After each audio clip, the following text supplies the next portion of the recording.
To those asking for a third decade of war in Afghanistan, I ask, what is the vital national interest? In my view, we only have one: to make sure Afghanistan can never be used again to launch an attack on our homeland. Remember why we went to Afghanistan in the first place? Because we were attacked by Osama bin Laden and al-Qaeda on September 11th, 2001. And they were based in Afghanistan. We delivered justice to bin Laden on May 2nd, 2011, over a decade ago. Al-Qaeda was decimated. I respectfully suggest you ask yourself this question. If we'd been attacked on September 11, 2001, from Yemen instead of Afghanistan, would we have ever gone to war in Afghanistan? Even though the Taliban controlled Afghanistan in the year 2001? I believe the honest answer is no.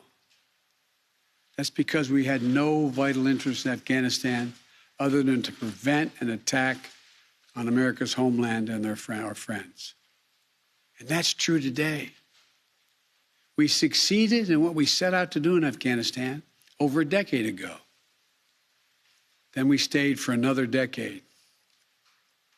It was time to end this war. This is a new world. The terror threat has metastasized across the world, well beyond Afghanistan.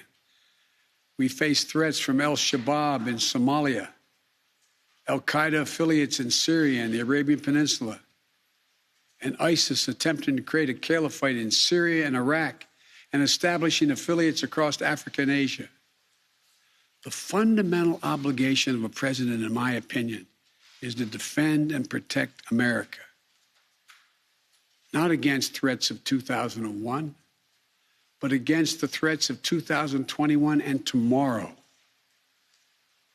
That is the guiding principle behind my decisions about Afghanistan. I simply do not believe that the safety and security of America is enhanced by continuing to deploy thousands of American troops and spending billions of dollars a year in Afghanistan.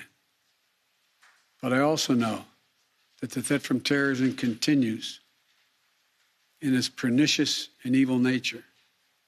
But it's changed, expanded to other countries. Our strategy has to change too. We will maintain the fight against terrorism in Afghanistan and other countries. We just don't need to fight a ground war to do it. We have what's called over-the-horizon capabilities, which means we can strike terrorists and targets without American boots on the ground, or very few if needed. We've shown that capacity just in the last week. We struck ISIS-K remotely, days after they murdered 13 of our service members and dozens of innocent Afghans. And to ISIS-K, we are not done with you yet. As Commander-in-Chief, I firmly believe the best path to guard our safety and our security lies in a tough, unforgiving, targeted, precise strategy that goes after terror where it is today, not where it was 2 decades ago. That's what's in our national interest.